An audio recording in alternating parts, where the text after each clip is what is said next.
What's up, everyone? Welcome back to another episode of Kevin Prolix TV. And boy, do I got one for you. Check this out. I cut my friend off because her marriage makes me uncomfortable. All right, let's talk about it.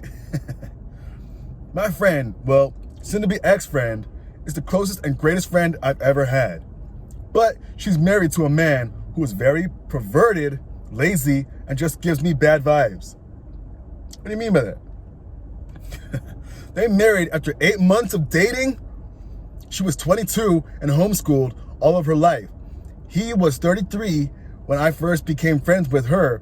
I didn't pay much attention, but as her and I grew closer, she started leaning heavily on me for emotional support, and by my own fault, I started doing the same. I once asked why she comes to me and not her husband. She would say she feels guilty going to him. At one point, she started telling me when her period was and just talking to me about very personal stuff. It felt like an emotional affair to me, started referring to me as her brother, even once calling me her guy best friend. Not gay. Anyway, she started telling me things that just made me feel kinda ugh. Like how her and her husband can't play games together because he gets too horny or they argue, or that his pullout game was weak, but he always brushed it off as no big deal. Okay, that might be too much information for a friend. Oh, man. Whoa. Anyway, constantly works herself to exhaustion. Even when she has a cyst burst, she still took care of his 9-year-old daughter with a learning disability. All right, pause. What? Are you sure she doesn't have some developmental issues herself? Okay, homeschooled kids are not usually, or at least to my knowledge, they could be like normal people. But hey, yo, maybe she needs some socialization. Okay, continuing on. I tried to bring up my concerns multiple times, only to be brushed off. Today, I finally got tired of it and sent the following message. Listen, you told me a lot of things about your husband that have made me extremely uncomfortable around him and ultimately soured my opinion of him. But be careful of what you say, because while you move on from an issue, others might not. To which I got the response, I have never said anything bad about my husband and happen to love him very much. I thought I could rely on you for an unbiased perspective, but I guess I won't mention it anymore. I don't know, man. That last part kind of felt like a dig.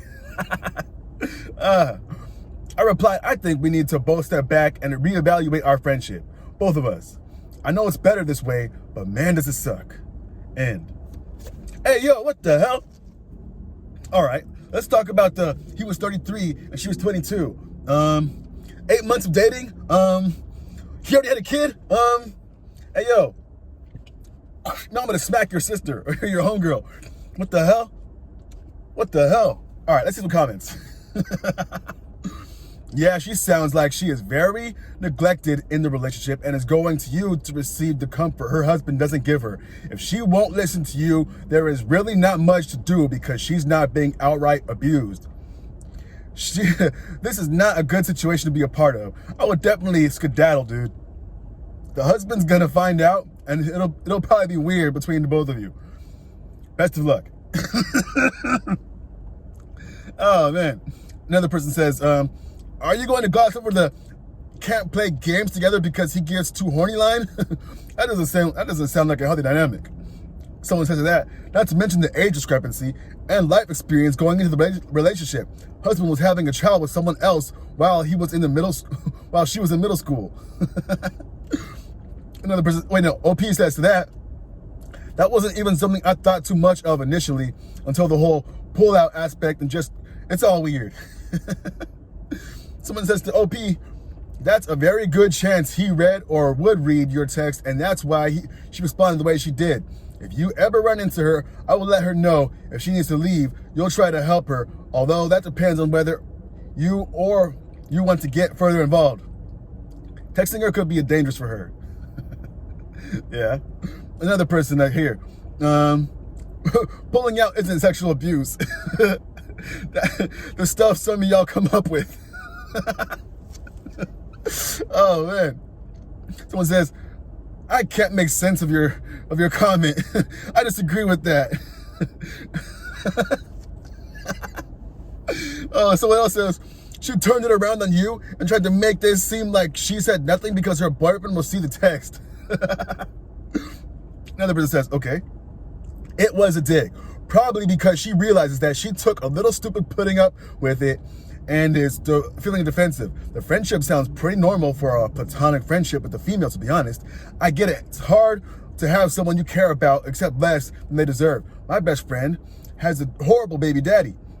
His family doesn't know their kid exists. He has a wife and another girlfriend on top of talking to her. She used to vent about things, and I would say things that I thought would be supportive, like, wow, that's really shitty. He's foul for that. I started to notice that she'd get very defensive, even defend him. We kind of fell apart after a while, but both realized her complaining to me, calling him out for what it was, had a negative effect on the relationship. Wow, you think? Oh, another person. You're being very self-aware, OP, which is good. Sometimes someone has to take a step back to maintain one's sanity. I, being a rescuer kind of person, tend to be there for my friends, need to be reminded that sometimes people don't want rescuing. I know I'm not the kind of person to vent to because of the urge to solve. Another person says, whole situation is dark and unhealthy. All you can do is walk away. Another person says, I had friends do that multiple times. I'm going to pour my soul out to you and tell you all the horrible things that they've done, but then I dare you to say one negative thing about them. I now take a stance of indifference about said subjects because I know it will change in a matter of days.